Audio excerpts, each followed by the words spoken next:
ప్రత్యక్షంగా నాకు సంఘీభావాన్ని తెలియజేసి చేయి కలిపి మనం మన రాష్ట్ర భవిష్యత్తు కోసం, బంగారు భవిష్యత్తు కోసం, కన్నీళ్లు లేని సంతోష ఆంధ్రప్రదేశ్ కోసం, చిరునవ్వుల ఆంధ్రప్రదేశ్ కోసం మనందరం కలిసి నడుద్దాం, సాధిద్దాం.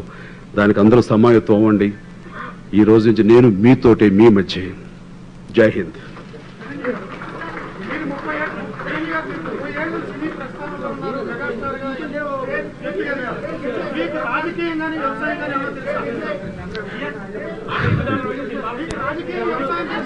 నాకు అంటే అందరికీ నేను 30 ఏళ్ళు ఈ గ్లామర్ ప్రపంచంలో ఉన్నాను.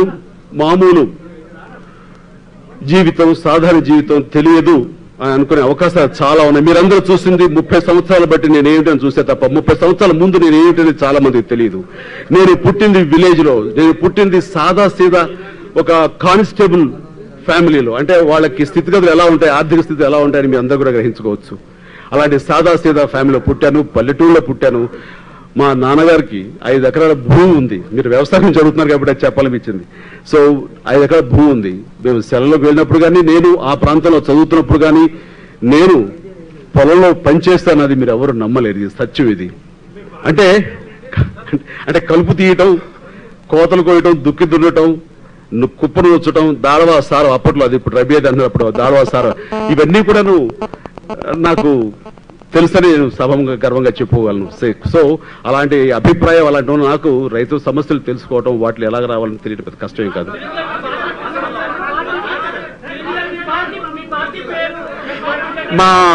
నా పార్టీ పేరు, జెండా కానివ్వండి, విధి విధానాలు, ఇవి బేసిక్ విధి విధానాలు, ఇవన్నీ కూడాను నేను 26వ తారీఖున తెలియచెప్తాను.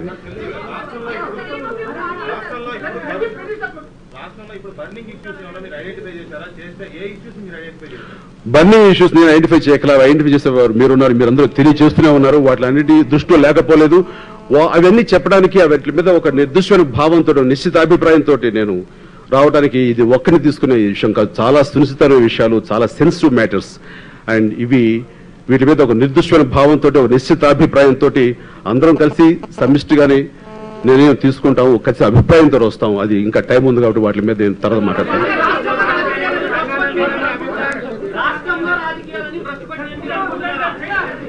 అలా అనుకోవడం లేదు, ఎందుకంటే రాష్ట్రంలో రాజకీయాలు భ్రష్టు పట్టి అంటున్నారు కదా మీరు. అలాంటి పరిస్థితి లేదు, అలాంటి పరిస్థితి కాదు. కాకపోతే ఎప్పటికప్పుడు బెటర్ లైఫ్ కోసం ఒక మార్పు రావాలని కోరుకోవడం సహజం. ఆ మార్పు కోరుకోవడం నేను దోహదపడతా అనుకుంటున్నారు కాబట్టి వాళ్ళందరూ నాకు ఈ ఆహ్వానాన్ని పలుకుతున్నారు.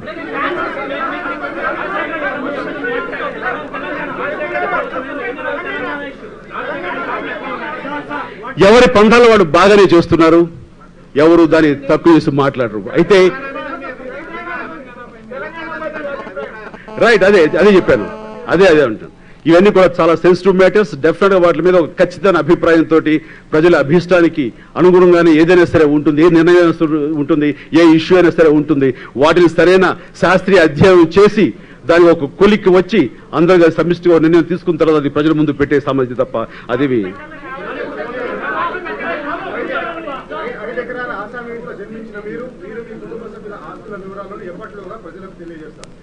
ఆస్తుల వివరాలు ఆల్రెడీ ఇన్కమ్ ట్యాక్స్ వాళ్ళకి సబ్మిట్ చేసాం. అది నీడ్ టు నో అనే ఒక బేస్ ఉంది కాబట్టి ప్రతి వాళ్ళు ఇన్ఫర్మేషన్ తెలుసుకోవచ్చు. ప్లీజ్ తెలుసుకోవచ్చు, అదేమి దాపరికం కాదు.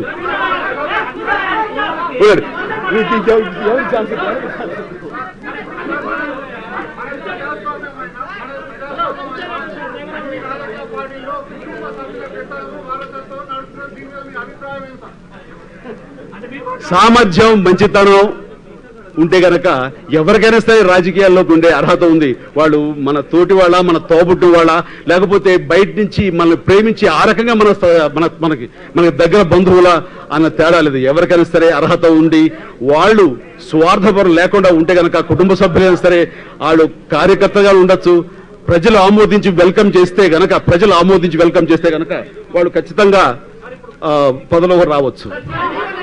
ప్లీజ్ ఒక్కసారి ఆ మహిళకు ఆవిడకి ఛాన్స్ ఇద్దాం. ప్లీజ్ నో ఆవిడకి ఒకసారి ఛాన్స్ ఇద్దాం. ఒక్కసారి మీకు ఛాన్స్ ఇద్దాం. You come forward please. వాళ్ళకి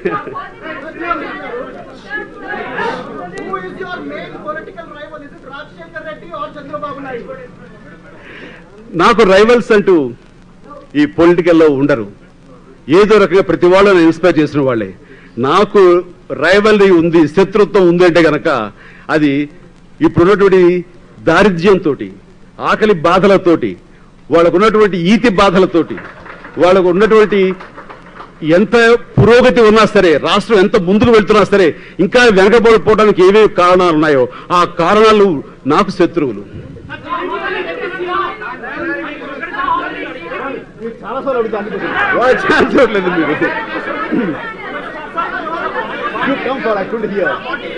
Can you pass that?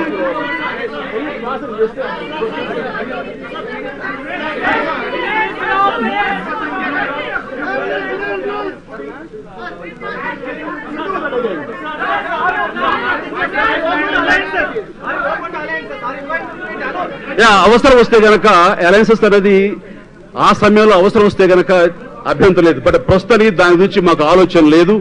అవన్నీ కూడాను ఇంకా మున్ముందు డెఫినెట్ గా ఉండొచ్చు. ప్రస్తుతం మాత్రం మా మద్దతు ప్రజలతోటే.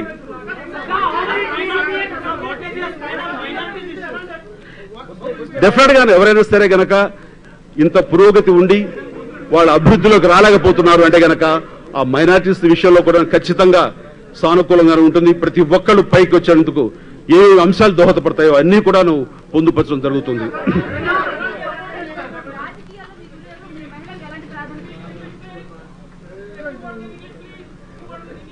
మహిళలు you can put subtitles in English. You can do that. I know that. You got the technicians with you. You can do that. Please.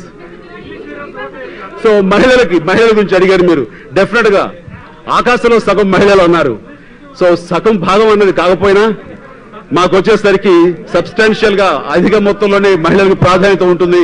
మహిళలను దృష్టిలో పెట్టుకుని వాళ్ళ యొక్క సాధక బాధకాలను దృష్టిలో పెట్టుకుని ఆ రకంగా సొసైటీకి సంబంధించి పొలిటికల్ సంబంధించి వాళ్ళ ఇంపార్టెన్స్ వాళ్ళకు ఉంటుంది. ఎందుకంటే నాకు ముఖ్యంగా నాకు వెన్నుదన్నుగా ఉన్నది మహిళలు కాబట్టి వాళ్ళ కోసం ఉంటుంది. నాకు రాజకీయ గురి అంటే స్ఫూర్తి చాలా మంది ఉన్నారు. రాజకీయ గురువులు అంటూ చెప్పాలంటే నాకు ప్రజలు నా గురువులు. నేను నేర్చుకునే నిత్య విద్యార్థిని, వాళ్ళే నాకు నేర్పుతారు. That's it.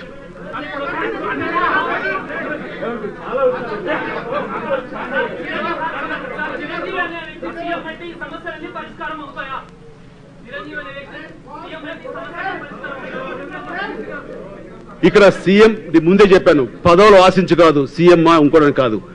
బట్ సమస్యలు పరిష్కరించడంలో నా వంతు బాధ్యత ఏమిటనేది ఖచ్చితంగా ఒక నిర్దిష్ట అభిప్రాయంతో ఉంటాను. ఆ రకంగా ముందుకు వెళతాను. సో సమస్యలు పరిష్కరించాలంటే పదవులను ఉండక్కర్లేదు, ఎలాగైనా సరే ఉండొచ్చు. ఖచ్చితంగా ప్రజల్లో అది వాళ్ళనే ఇస్తారు ఎక్కడ ఉండాలి మన పొజిషన్ అని చెప్పేసి.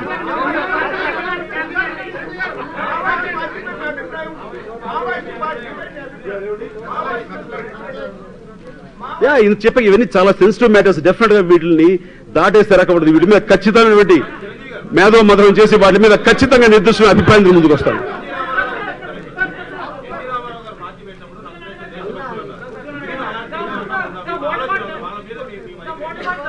ఇప్పుడే చెప్పాను ఖచ్చితంగాను. అవన్నీ కూడా సెన్సిటివ్ మ్యాటర్స్. వాటి మీద ఇది ఒక వ్యక్తి పార్టీ అనేది ఇది కాదు, ఒక వ్యక్తితో చేతి కాదు. ఇది ప్రజాస్వామ్యం కూడా పార్టీలో పెరిగేలవుతుంది. అందరం కలిపి ఒక ఖచ్చితమైన అభిప్రాయంతో దాని మీదకి వస్తాం.